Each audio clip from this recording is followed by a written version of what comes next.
Today we are at the 1898 Dracut Center School, which is being converted into affordable housing units for veterans. And you can see that we've got a new paint job up. And that is the original color from 124 years ago. And look at all of the window openings. Those have to be addressed, which is one of the reasons why we're here today.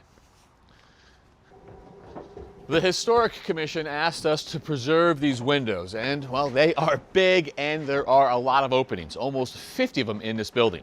So Alison Hardy, also known as the Window Woman, painstakingly restored all of the windows in her shop, and today she's ready to install these 124-year-old sash. Hey, Alison.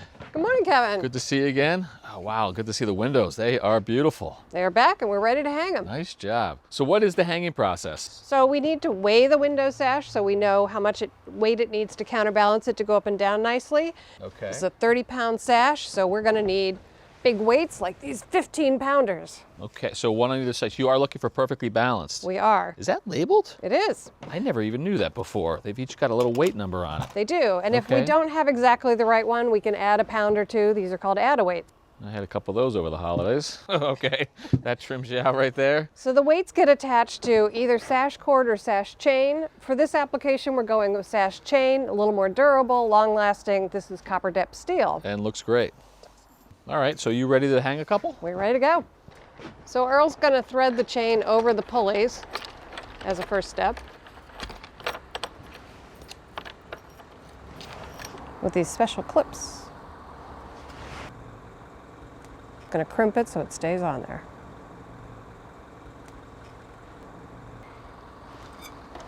That's it. All right, we're going to put the window in now and cut the chains to the right length. There's a channel here for the chain to sit in, and that would normally be where the knot on the sash cord goes, but with chain we can't do a knot, so we use these pigtails, and that just threads on there. We loop it back. And then for extra insurance, it's in there. We're going to put a screw in just to hold it nice and secure.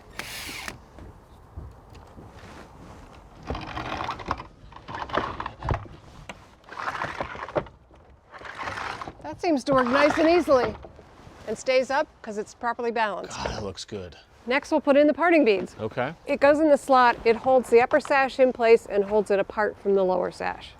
A little bit of a choke point there at the meeting rail. It's always tricky getting around the meeting rail.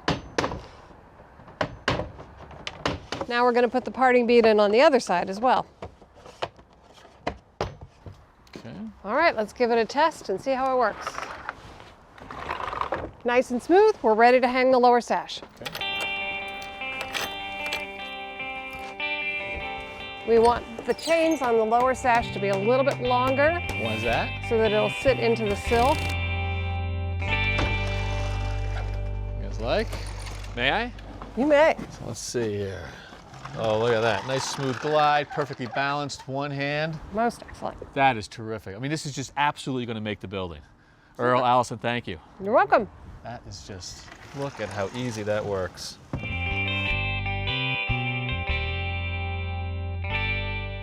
Thanks for watching. This Old House has got a video for just about every home improvement project, so be sure to check out the others.